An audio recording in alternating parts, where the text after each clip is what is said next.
Bonjour tout le monde, bonjour mesdames, messieurs. Mon nom est Sofiane Amira, je suis directeur scientifique du RDA et j'ai le plaisir aujourd'hui de vous faire cet exposé sur les programmes de soutien financier, mais pas juste le soutien financier, on fait du soutien technique, géré par et dispensé par le CQRDA, le Centre québécois de recherche et développement de l'aluminium. Le plan de la présentation est le suivant. Je vais parler rapidement en deux points de la présence, en fait, l'écosystème, le SQRDA, comment il fait partie de deux écosystèmes, le système des SRI, les regroupements sectoriels de recherche industrielle et l'écosystème de la SQDA, la stratégie québécoise de développement de l'aluminium. Brève présentation du SQRDA en tant qu'organisation, la structure de gouvernance, mais le cœur de cette présentation va porter surtout sur les programmes de financement. Alors, les programmes de financement, en fait, on a grosso modo 6 programmes de financement qu'on gère, dont 4 surtout axés sur la recherche collaborative, ce qu'on appelle, c'est-à-dire avec des centres de recherche publics. À la fin, je vais parler aussi des autres services autres que les programmes de financement. D'abord, je vais parler du CQRDA. Rapidement, un bref historique. Le CQRDA a vu le jour en 1993 sous vraiment la forme d'un centre de liaison et de transfert technologique. Et il était le premier comme tel, comme CLT, voilà, qui est vraiment axé sur la promotion de l'aluminium, l'industrie de l'aluminium, le soutien à l'industrie de l'aluminium. En 2015, le CQRDA est devenu un RSRI, un regroupement sectoriel de recherche industrielle. Alors, ce qui place le CQRDA dans l'écosystème des RSRI, parce que les RSRI, ce sont ces organismes d'intermédiation, de financement de la R&D collaborative. Et il y en a 9 au Québec. Chaque RSRI, en fait, c'est la mission qui a été donnée à RSRI par le MEI, le ministère de tutelle, et chaque RSRI vraiment s'occupe d'un axe, d'une filière bien déterminée. Donc, il y en a 9, il y a hospital, etc. Et le SQRDA, c'est le RSRI vraiment qui est en charge de soutenir la filière de l'aluminium. Mais aussi le SQRDA, c'est une autre spécificité, il appartient aussi à un autre écosystème. C'est l'écosystème qui a été défini par la SQDA, qui est l'acronyme de la stratégie québécoise de développement de l'aluminium. Alors cette stratégie-là, qui a été mise en place par le gouvernement du Québec pour soutenir la filière de l'aluminium, assurer sa croissance, son rayonnement, qui a pris effet à partir de 2005 pour 10 ans, donc ça se termine à 2025, et dont l'objectif avoué, c'est doubler la transformation de l'aluminium en termes d'exportation et faire passer ça de à peu près 6 millions actuellement 6 milliards, excusez-moi, de dollars annuellement à plus de 10 milliards de dollars. Donc, le SQRDA aussi, il occupe une place qui lui a été dédiée par la stratégie québécoise de développement de l'aluminium. Et on voit vraiment cette stratégie-là, elle définit la photo. Cette stratégie, vraiment, elle définit tous les acteurs et les relations entre ces acteurs. Donc vraiment, elle est très transversale, vraiment cette définition, parce qu'elle va des producteurs de l'aluminium primaire aux transformateurs, aux équipementiers. On parle des acteurs en innovation et on parle des organismes de l'industrie. Et si vous regardez en haut de la photo, la figure en haut à gauche, les acteurs en innovation. Eh ben, c'est là la place du SQRDA dans la stratégie québécoise de développement de l'aluminium. C'est un acteur en innovation. Alors, des acteurs en innovation, ce sont ces organismes qui soutiennent la recherche et développement et soutiennent les entreprises dans la recherche et développement. Alors, ça peut être les centres de recherche publics, les centres de recherche privés, ça peut être aussi comme le SQRDA, qui définit comme un organisme d'intermédiation, et il y a aussi ALU-Québec. Pour les organismes de l'industrie, là, on parle vraiment d'organismes comme Transal, comme la SVA, comme l'Association de l'aluminium du Canada. Donc voilà la place du SQRDA dans l'écosystème défini par la SQDA. Alors, l'importance du SQRDA dans cet écosystème, elle vient tout simplement de l'importance stratégique de l'aluminium. Et on sait bien vraiment, on peut quantifier, expliquer cette importance pour l'économie québécoise. C'est un secteur très stratégique.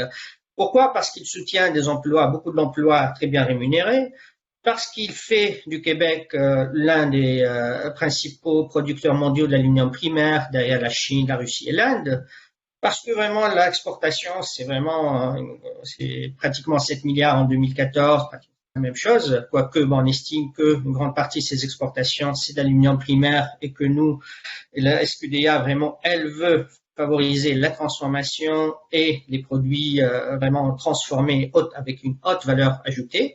Et aussi, si on regarde le dernier point, parce qu'il y a des retombées économiques importantes dans tous les Québec, particulièrement en région. Et notamment, par exemple, la région du Saguenay-Lac-Saint-Jean, où on a vraiment les alumineries, la vallée de l'aluminium, mais beaucoup d'entreprises actives en transformation. On estime à près à 150 entreprises actives vraiment qui gravitent autour des alumineries de Rio Tinto. Et donc, à part que l'aluminium a un rôle très important au niveau économique pour le Québec, il a aussi un rôle social que vraiment la vitalité des régions qu'on appelle ressources. Alors, le CQRDA, donc, il occupe cette place-là dans la SQDA, en tant que acteur d'innovation. Et si on regarde la page 19 de la stratégie québécoise du développement de l'aluminium, elle définit tout à fait, bien précisément, la mission du CQRDA dans cette stratégie-là. Je me permets de lire ça rapidement. Donc, le CQRDA agit comme organisme d'intermédiation pour le domaine de l'aluminium, véritable courtier en innovation pour les entreprises. Il les aide à réaliser leurs projets d'innovation en stimulant les montages de projets, en mobilisant les chercheurs et les dirigeants d'entreprises et de laboratoires publics. Le CQRDA appuie des projets d'innovation technologique à l'aide des programmes de financement gouvernementaux disponibles et à même d'autres sources. Donc voilà, cette vraiment définition qui est vraiment la définition officielle du CQRDA par la SQDA définit simplement sa mission, qu'on la voit ici, donc soutenir les entreprises, les centres de recherche qui génèrent des innovations par et pour l'aluminium. La définition elle est transversale, c'est-à-dire on parle des secteurs de l'aluminium, transformation de l'aluminium primaire, secondaire, tertiaire, on parle des procédés, on parle des produits, etc. Donc, notre vision, c'est être le catalyseur de la chaîne d'innovation au sein de l'écosystème de l'aluminium. Et nos valeurs sont les suivantes, la collaboration, l'engagement envers nos membres, l'excellence au niveau vraiment surtout de la qualité des projets qu'on soutient, l'innovation, on accorde beaucoup d'importance vraiment au caractère innovant, innovateur des projets, et le professionnalisme, c'est-à-dire qu'on fait vraiment preuve toujours en accompagnant et en soutenant nos membres et les entreprises vraiment actives dans la transformation de l'aluminium d'une façon générale. La structure de gouvernance, rapidement, comme toutes les organisations, un conseil d'administration et un comité exécutif, mais ce qui nous spécifie surtout, c'est la présence d'un comité scientifique. Et surtout, les entreprises qui vont déposer des projets, qui vont aller avec nous pour le soutien financier, vont avoir à faire plus avec le comité scientifique, parce que c'est ce comité-là qui va étudier les projets, qui va vraiment analyser la pertinence technologique, la qualité, les retombées, etc., la structure du projet, etc. Donc notre comité scientifique aussi, pourquoi les entreprises, en fait, vont vraiment être en contact plus avec le comité scientifique, parce que lors du dépôt des projets, l'une des innovations aussi chez nous, c'est qu'on invite les entreprises, les chargés de projet, à présenter, faire une brève présentation de leur projet auprès du comité scientifique. Et ça donne l'occasion au comité scientifique de poser des questions, demander des éclaircissements sur des points qui n'ont pas été vraiment très bien précisés dans la demande, etc. Donc notre comité scientifique, il est composé de 17 membres issus de l'écosystème de l'aluminium, c'est-à-dire on trouve des représentants de la petite entreprise, de la grande entreprise, des représentants vraiment des centres de recherche publics, des universités, des CCTT, etc., plus un membre observateur qui représente le MEI. Alors, j'arrive aussi maintenant au cœur de ma présentation, les programmes de financement. Le CQRDA il octroie une aide financière sous forme de subventions non remboursables aux centres de recherche qui assistent aux projets d'innovation. Alors ici, vous voyez 6 programmes. Mais en réalité, moi, je vous invite à vous concentrer sur les 4 premiers. Les 2 derniers, c'est un cas spécial. Je vous expliquerai pourquoi. Mais si vraiment on veut s'intéresser au programme de soutien, de financement de la recherche collaborative, quand je dis collaboratif, c'est-à-dire collaboration entre centres de recherche publics et entreprise. On se concentrera dans un premier temps sur les 4 premiers. Le PSO V2B. PSO, c'est vraiment l'acronyme de Programme de soutien aux organismes de recherche. V2B, pourquoi? Parce qu'il y a un volet 2 et dans le volet 2, il y a ABC. Donc, PSO V2B, c'est pas le nom d'une exoplanète ou une molécule. Non, non, c'est vraiment l'acronyme d'un programme. Innover. Donc, l'Innover, c'est un programme pour le financement des projets sur la réduction des gaz à effet de serre. Le PSO international, un programme visant soutenir les collaborations internationales, et un programme, un dernier né vraiment des programmes qu'on est en train de gérer, qui s'appelle Partenariat, qui a à la fin pour intelligence artificielle, et on comprend que c'est un programme qui vise vraiment de soutenir la recherche en IA, avec 2 volets, un volet académique et le volet entreprise. Plus 2 programmes un peu spécifiques, un programme qui s'appelle le PSIAL, le soutien aux innovations aluminium, le seul programme qui permet vraiment de soutenir pratiquement, je dirais à 100%, la recherche à l'interne. C'est-à-dire que c'est l'un des programmes où on peut verser vraiment la subvention directement à l'entreprise pour qu'elle fasse de la recherche à l'interne. Et un programme qui s'appelle le PDT, le programme de développement technologique, c'est un programme de stage tout simplement, dans des stages reliés vraiment à un projet sur l'aluminium. Donc, le PSO, je vais rapidement parcourir un peu les objectifs du programme, donc soutenir la recherche collaborative. Le PSO, vraiment, c'est le programme que j'appellerais de référence. Les 3 autres programmes, c'est carrément des variantes ou des déclinaisons du PSO. Donc, c'est un programme de financement qui soutient la recherche collaborative, qui implique les entreprises et un centre de recherche public. Alors, le centre de recherche public, c'est les universités, c'est les CCTT, le centre collégiaux de transfert technologique, exemple le CMQ.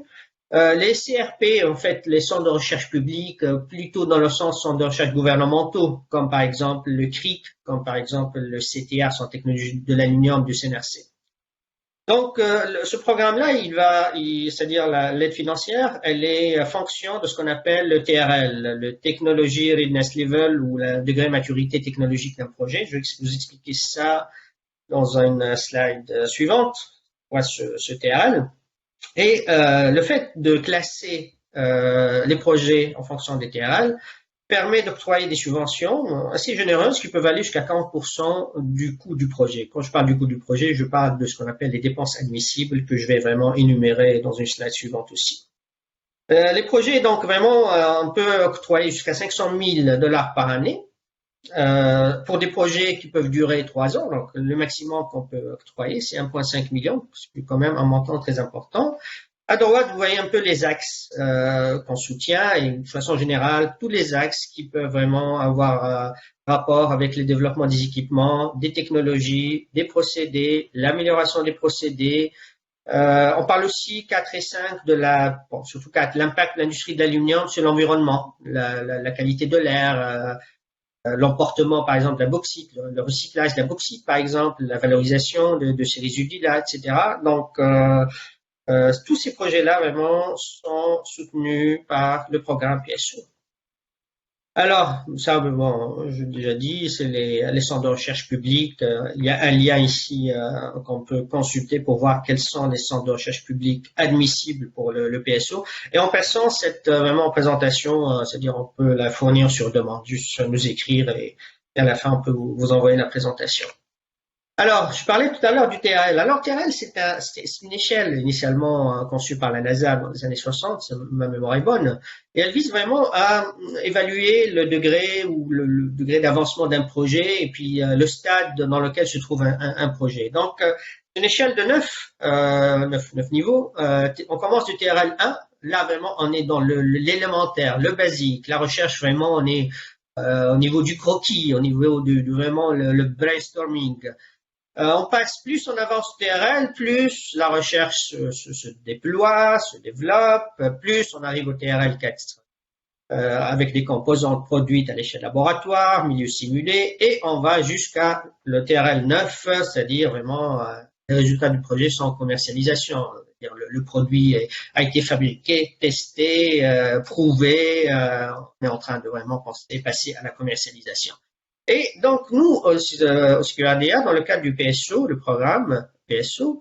D'abord, on soutient les projets de TRL 1 à 6. Mais dans le TRL 1 à 6, on a deux classes aussi. On a les projets TRL 1 à 3 qu'on qualifie vraiment de plus de recherche que de développement. Donc, on est vraiment dans la preuve de concept, dans le concept technologique. Et en classe aussi, on a une deuxième classe de projets, les TRL 4 à 6, où on estime qu'on a dépassé la preuve de concept et on est plus dans des composantes, on fabrique des composantes de base jusqu'au prototype et on est dans les tests préliminaires. Donc cette classification-là va influencer vraiment notre contribution financière, comme on peut voir dans ce tableau. Comment ça se fait ça? Parce que on estime qu'un TRL 1.3, qu'on est dans la phase de la recherche. Donc les règles diffèrent un peu de ce qu'on demande pour un TRL 4.6. Pour un TRL 1.3, on demande un minimum d'entreprise de 2.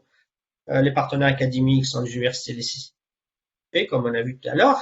Voilà, le point important, c'est que notre contribution ici, c'est de 40% au coût total du projet. La contribution minimale des entreprises, elle est de 20% en espèces. Ces 20%, on parle de 2 entreprises, donc doit être réparti dans un minimum maximum de 20-80. Et donc la contribution en nature ne compte pas ici, dans le cas d'intérêt 1-3. Et on parle d'un financement complémentaire. On voit là, on a 40% du SQRDA, 20% des entreprises, et on peut se poser la question, le 40% qui reste, il peut provenir d'où? Alors ça, c'est le point important du PSO, c'est qu'on accepte un cofinancement par notre programme, pourvu que ce ne soit pas un programme du MEU. La plupart du temps, c'est un programme du fédéral, du CRS-1G. Par exemple, les programmes RDA pour les cégep, Recherche et Développement Appliqué, ou les programmes Alliance pour les universités. Donc, ces programmes peuvent compléter notre financement. Donc là, on voit bien que les entreprises, 20% de participation leur donne droit à 80% d'argent public pour financer le projet. Si on passe à TRL 4.6, on estime qu'on est plus dans le développement et on a dépassé un peu la recherche, disons, fondamentale un peu. Donc, la preuve de concept a été faite. La différence par rapport à TRL 1.3 fondamentale, c'est que maintenant, on n'exige plus un minimum de 2 compagnies. On accepte une seule compagnie, un seul partenaire industriel participant au projet. Et quand je parle de partenaire industriel, ça peut être une PME, ça peut être une grande entreprise. Il n'y a pas de problème à ce niveau-là. Mais on devient moins généreux pour un TRL 4.6, c'est-à-dire à la place de 40% de contribution pour un TRL 1.3, pour un TRL 4.6, ça devient 20%. La contribution aussi minimale des industriels monte à 40%, mais il faut noter que dans ce 40%, on peut accepter un 20% en espèces et un 20% en nature. Donc, ce qui nous ramène vraiment une contribution en espèces équivalente à celle du TRL 1.3. Et le reste, évidemment, peut venir d'une autre source de financement autre que des programmes du MEI. Donc, comme j'ai dit, la plupart du temps, c'est des sources fédérales comme le CRS-1G, comme le Paris CNRC, etc. Donc, le point important, c'est les dépenses admissibles. Il faut définir, quand on monte un projet PSO, il faut définir dans le budget quelles sont les dépenses admissibles. Alors, les dépenses admissibles sont les salaires, les bourses, avantages sociaux du personnel engagé spécifiquement par les centres de recherche. On parle aussi des étudiants stagiaires, on parle des assistants de recherche professionnels, etc. Dépenses en matériaux, fournitures et consommables, honoraires de professionnels et sous-traitants qui sont admissibles, mais doivent être justifiés, présenter une portion qu'on appelle raisonnable. On ne définit pas exactement c'est quoi le mot raisonnable. Pour que ça soit prouvé, on parle de 20% maximum, bon, avec certaines dérogations parfois. Et des autres dépenses, comme les dépenses de déplacement. On comprend que dans un contexte industriel, parfois on veut publier des articles, on veut assister à des conférences, etc. Et le programme permet de financer ces dépenses-là. Rapidement ici, un programme, un exemple d'un montage financier rapidement d'un projet PSO à TRL 1.3. Alors, TRL 1.3, comme j'ai dit, 2 compagnies doivent participer. La première étape, c'est de monter le budget du projet. Donc, on voyait là le partenaire public, c'est le centre de recherche public. Disons que c'est ici, c'est le CMQ, par exemple, un CCTT. Donc, les postes de dépenses que vous pouvez voir, c'est des salaires, bourse à un étudiant, matériaux et consommables, honoraires professionnels de sous-traitance et frais de séjour, autres dépenses. On a une note où on peut ajouter ces autres dépenses. Donne un budget total de 350 000. à ce 350 000, on va ajouter 5% de frais de gestion du RSRI, c'est-à-dire nous, le CQRDA. Et ça monte donc le budget total, ce qu'on appelle les coûts directs admissibles, à 368 421. Et on voit en bas comment sera distribué ce budget-là. Alors, on a deux partenaires ici, c'est intérêt à 3, c'est normal. Donc, le premier partenaire va vraiment supporter 16%, le deuxième partenaire 4%, ensemble c'est 20%, c'est le ratio demandé, c'est le minimum. Le CQRDA va supporter 40% du budget et l'autre source de financement, le CRA5G ici, va supporter l'autre 40%. Voilà comment donc se répartit un budget dans le cas d'un projet PSO ATRL A3. Donc, le cheminement, comment on chemine la demande? Bon, il y a des contacts qui se font au début, on va définir un peu les contours du projet. Par la suite, on prépare la documentation, tout est disponible sur notre site Internet avec le formulaire, le budget, le diagramme de gain, etc. On dépose vraiment le projet, tout le dossier au comité scientifique. Il sera étudié par le comité scientifique lors d'une séance vraiment qui sera organisée, à laquelle le chargé de projet sera invité pour une courte présentation. Là, on parle d'un PowerPoint de 10 minutes où vraiment on va reprendre un peu les grandes lignes du projet, mais ça donne l'occasion surtout à l'industriel ou au chargé de projet, ça peut être universitaire aussi, d'exposer, de clarifier certains points du projet, certaines subtilités, etc. Donc, une fois approuvé, ça va au CA, par la suite le MEI, par la suite vraiment le financement octroyé, le contrat est signé, puis on commence les versements suivant un calendrier préétabli. Donc ça termine le programme PSO, notre programme que j'appellerai conventionnel de référence de base. Par la suite, vous allez voir que tous les autres programmes sont en quelque sorte des déclinaisons du PSO. Nous avons le programme Innover. Alors, le programme Innover a été conçu par le gouvernement du Québec spécifiquement pour soutenir les projets d'innovation en aluminium, mais qui implique aussi une partie de réduction ou qui prouve une partie de réduction de gaz à effet de serre. Les grandes lignes vraiment se ressemblent beaucoup au PSO, c'est-à-dire c'est la recherche collaborative, donc la recherche qui se fait avec un centre de recherche public. Et puis, donc, il faut montrer un peu un potentiel concret de réduction d'émissions de gaz à effet de serre au Québec. Donc, et ce potentiel doit être quantifiable. Il y a une norme, bon, je ne vais pas entrer dans les détails, mais tous le guide il est disponible et puis sur notre site. Et puis moi, mes collègues sont disponibles aussi pour vous donner des éclaircissements à propos du programme Innover. Ce qui est spécial avec l'Innover, c'est que le cheminement, il est le suivant. D'abord, on dépose le projet Innover comme étant un projet PSO. Donc là, le PSO, c'est comme si on va étudier bon, dans un premier temps, la pertinence technique d'abord du projet. Il faut que ce soit pertinent techniquement et montrer un potentiel d'innovation. Ceci fait, par la suite, on passe à un deuxième niveau où on doit remplir un formulaire de GES, de réduction de gaz à effet de serre, où on montre et on quantifie vraiment le potentiel de réduction. Et ce potentiel-là et ce formulaire-là et cette demande-là sera étudiée par un comité spécial. Là, cette slide, elle décrit exactement ce qu'on demande vraiment dans le formulaire, en grande partie le formulaire de réduction de GES. En fait, on demande le contexte du projet, la description de la solution retenue par rapport à la solution de référence initiale, mais surtout on demande l'estimation de la quantité d'émissions des GES pouvant être réduite et évitée, l'estimation des coûts, etc. Et ça, c'est vraiment des calculs assez compliqués. Alors, je n'entre pas dans les détails. C'est pour ça que le CQRDA offre un accompagnement pour les entreprises pour remplir ce formulaire-là. Cet accompagnement se fait via des experts dans le domaine. Et nous, au CQRDA, par exemple, on fait affaire avec la chaire d'éco-conseil de l'UQAC, l'Université du Québec à Chicoutimi, qui est la chaire du professeur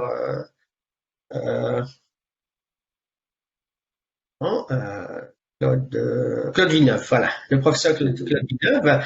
Et donc, c'est la chaire qui se charge vraiment de remplir, de faire les calculs, vraiment, l'estimation des quantités d'émissions, etc. Et un autre point intéressant aussi, c'est que c'est le CQRDA qui assume le coût de cette étude-là, bon, pour encourager les entreprises à soumettre dans le cadre du programme Innover.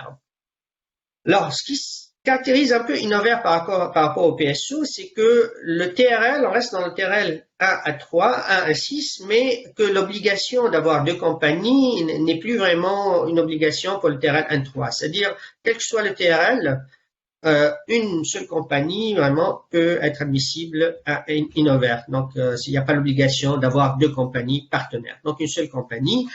C'est accepté les compagnies hors Québec tant que la compagnie principale qui fait la demande est une compagnie québécoise. Autres partenaires, on parle ici de BNL, des coopératives, etc. C'est possible. On reste toujours avec les centres de recherche publics.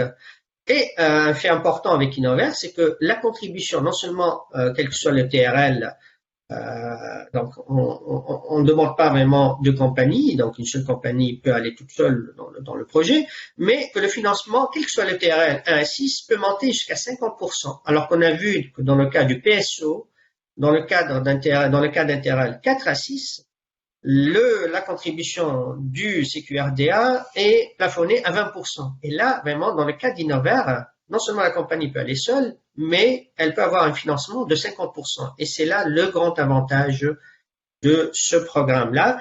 Le financement reste toujours le même, 500 000 par année. Projet de 3 ans, ça peut monter jusqu'à 1,5 million de dollars. Le PSO international, regardez, je vais le parcourir rapidement. On commence à manquer un peu de temps. C'est un programme, regardez, il est en transition. Il est peut-être en train d'être rapatrié, bon, il y a discussion dans ce sens, au MEI. Il n'y a pas de problème. Si ça vous intéresse, contactez-nous et nous, on peut acheminer, vous donner des éclaircissements et acheminer la demande au MEI où se fera vraiment toute l'analyse.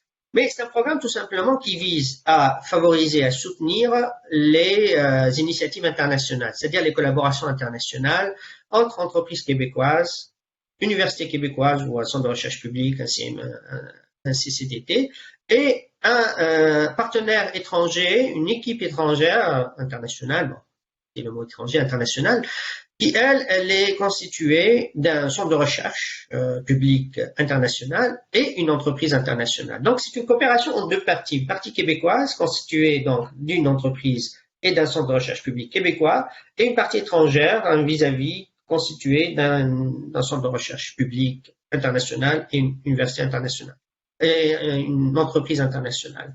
Les projets admissibles, c'est encore là la subtilité par rapport au PSE normal, qui lui plafonne un peu notre contribution pour le TRL 1 à 6 et il classe encore plus la contribution en fonction de TRL 1, 3, 4, 6. Ici, l'avantage dans le PSE international, c'est que les TRL de 1 à 3 sont admissibles. Ça, c'est un avantage du PSO international. Donc, on parle du projet de recherche bilatéraux, multilatéraux, et en passant dans le multilatéral, c'est-à-dire PSO international, on peut considérer comme des provinces canadiennes pouvant vraiment faire partie d'un PSO international. Bon, c'est spécial, mais c'est comme ça. D'accord? Donc, si par exemple une entreprise québécoise plus un centre de recherche québécois, la partie québécoise, veut travailler avec une université ontarienne, l'université of Waterloo par exemple, une entreprise donc ontarienne, ça entre dans le PSO international. C'est comme ça. Et là, vous voyez un peu les dépenses admissibles. C'est vraiment, ça ressemble beaucoup au PSO, sauf qu'il faut comprendre une chose, c'est que les dépenses du PSO international concernent les dépenses de l'équipe québécoise. Donc, et les frais admissibles sont les mêmes que celles définies par le PSO normal. Donc, le principe est simple. L'argent du Québec reste au Québec. L'argent du Québec sert à financer les entreprises et des projets initiés par des entreprises et des compagnies québécoises. Et après, bon, il y a les projets du côté international et les entreprises et les universités vont s'entendre entre elles sur la collaboration, etc. Et ce qui est intéressant dans le PSO international, c'est que non seulement le TRL peut aller de 1 à 9, les projets admissibles, mais que notre contribution peut atteindre 50% des dépenses admissibles. Par contre, elle est plafonnée à 500 000 par projet, pour les 3 ans du projet. On ne parle pas de 500 000 par année, non, on parle de 500 000 pour la durée du projet, qui lui, il peut s'échelonner sur 3 ans, maximum. J'arrive ici à le dernier né de nos programmes, c'est le programme partenarial, le programme le MUI nous a confié vraiment la possibilité de gérer. C'est un programme conçu spécifiquement pour promouvoir, soutenir, encourager les recherches d'innovation en intelligence artificielle. Vous avez eu une conférence avec précédente sur l'intelligence artificielle avec Ulf Foltz. Et puis, bon, ça montre un peu l'importance qu'occupe l'intelligence artificielle aujourd'hui pour les entreprises.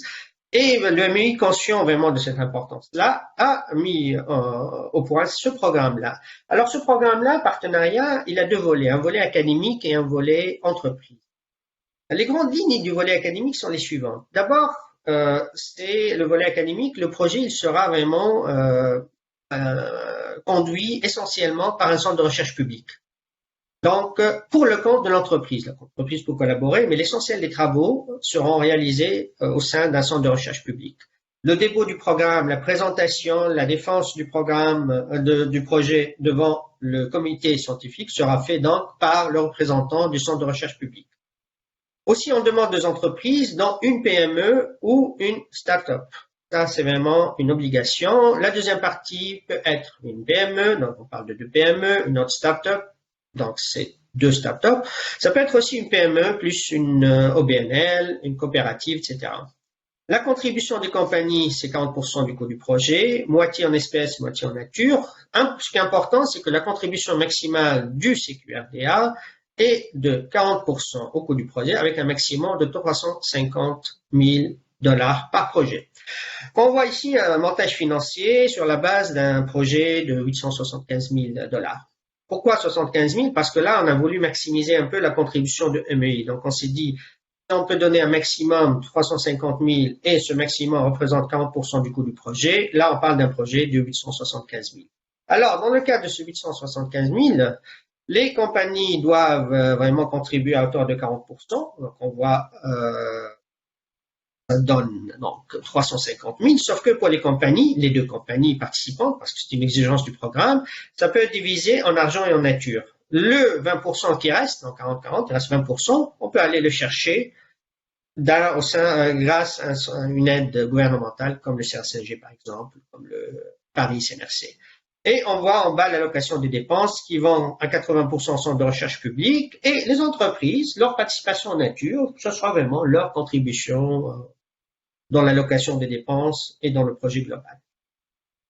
L'autre volet, c'est le partenariat entreprise. Là, on inverse la donne. Là, la recherche sera faite essentiellement au sein des entreprises, d'où l'avantage de ce programme-là, mais on demande quand même que 20% des dépenses admissibles du projet soient réalisées quand même dans un centre de recherche. Donc, on comprend que 80% des dépenses seront vraiment dispensées dans les entreprises et 20% dans un centre de recherche. Le fait important ici, c'est que la contribution de SQRDA peut atteindre 50% des dépenses admissibles, maximum 150 000 par entreprise et un maximum de 600 000 par projet. Ce qui veut dire que pour avoir le maximum de contribution SQRDA, soit 600 000, on a intérêt à avoir 4 entreprises. Bon, c'est pas évident parfois, mais c'est vraiment un exemple extrême. L'exemple de montage financier qu'on voit à droite, vraiment, il s'inspire de ça. Donc là, on veut maximiser la contribution du CQRDA. De 600 000, ça représente 50%, ce qui nous ramène un projet de 1 200 000. La contribution minimale des entreprises, c'est 25%, 300 000. L'autre source, c'est 25%, 300 000, ce qui donne donc un budget de 1 200 000. De ce budget, 20% sera alloué au centre de recherche public, donc 240 000, et les 4 entreprises, parce qu'on est dans un scénario qui maximise un peu la contribution du CQRDA, les entreprises, les 4, vont se partager le 80% restant. Un autre exemple ici où on est limité à 2 entreprises, le minimum, parce que là, on exige un minimum de 2 entreprises, où notre contribution sera 300 000 à moitié. Les 2 entreprises vont participer à hauteur de 50% à moitié, mais elles peuvent participer à 25 et aller chercher, il y a plusieurs combinaisons, 25, aller chercher un 25% au CRS5G et ça donne le montage financier en bas et la répartition de dépenses que vous voyez en bas. Et finalement, je finis avec deux programmes un peu spécifiques, qui est le programme SIAL. Le programme SIAL, il vise vraiment à soutenir la recherche à l'interne au sein des entreprises. Donc, le financement, contrairement à la plupart de nos programmes que je viens de lister, dans le cadre du programme SIAL, il est versé directement aux entreprises pour faire de la recherche à l'interne. Le TRL ici, c'est un TRL 1.6, donc la classification 1, 3, 4, 6 n'est pas de rigueur ici. Et donc, avec quelques contraintes, bon, quelques conditions, comme participation d'un stagiaire, comme avoir une PME, bon, en fait, toujours une PME québécoise, comme le cofinancement n'est pas éligible ici, c'est-à-dire on ne peut pas combiner un PSIAL et une subvention CSNG, et un échéancier de 12 mois. En fait, il y a deux variantes dans ce programme-là.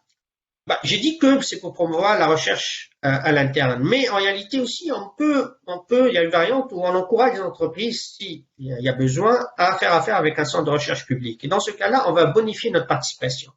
Donc, la contribution maximale du PSIAL, c'est 50 000 $. Et notre taux d'aide, il varie entre 30 000 et 30% du coût du projet. Si l'entreprise décide de faire le tout à l'interne, 100% des dépenses à l'interne, ou recourir à un centre de recherche public, dans ce cas-là, elle est bonifiée de 30 à 50%. Donc, c'est ça un peu la subtilité au niveau du PSIAL. Le programme PSIAL, il va prendre fin, sera redéfini sous une autre forme le 31 mars 2021. Donc, je vous invite d'ici là, les entreprises intéressées, à déposer, profiter vraiment de cette fenêtre qui existe pour déposer auprès du SQRDA des projets PSIAL. C'est un programme très flexible, vraiment l'étude se fait rapidement, l'octroi des fonds se fait rapidement et le rapport final, c'est un rapport vraiment très, très simple à faire. C'est un programme très intéressant pour des petits projets de preuve de concept, etc. Donc ici, deux montages financiers. Ces montages financiers-là pour un projet PSIAL d'un budget hypothétique de 100 000 $, sans centre de recherche, avec centre de recherche. Dans les deux cas, il faut un étudiant. C'est vraiment un montage financier. Vous pouvez les trouver dans le guide du programme. Et enfin, je termine avec le PDT, qui est le programme de développement technologique. Je vous invite à regarder le site Internet en bas. C'est un programme vraiment disponible pour nos membres. C'est un programme qui permet vraiment de soutenir des stages industriels au sein des entreprises reliés à l'aluminium. Et l'aide, elle peut monter, notre aide peut monter à 50% de la rémunération d'étudiants. Donc, si vraiment la rémunération c'est de 15 000 disons, pour une session, nous, on peut donner, le programme peut donner jusqu'à 7 500. Les autres services, vraiment, à part le support financier, services de support technique, la veille technologique, on suit un peu ce qui se passe dans l'industrie de l'aluminium au Québec, au Canada et même à l'international, l'organisation des ateliers, des séminaires, le réseautage, le rayonnement, les publications à travers les séminaires, à travers nos plateformes numériques, et on est très actifs à ce niveau-là. Un centre de documentation très bien fourni avec beaucoup de documentation, beaucoup de références, livres de références et notre magazine AL13 qui est lu vraiment par des milliers de personnes. Et voici notre feuille de route, vraiment, donc vous trouvez ça sur notre site. On est très actifs, on est le RSRI le plus ancien anciennement créé. On a participé vraiment à hauteur de plusieurs dizaines de millions de $ dans des projets d'innovation. Et rapidement, quelques collaborations, des projets qui ont vu en partie le jour, ne pas grâce à nous au 100%, mais grâce à l'implication SQRDA, aide d'énergie pour les bandes de recharge pour les voitures électriques. Dernièrement, ils ont eu un contrat très intéressant aux États-Unis. Abrela pour son système vraiment de construction en hauteur de plafond,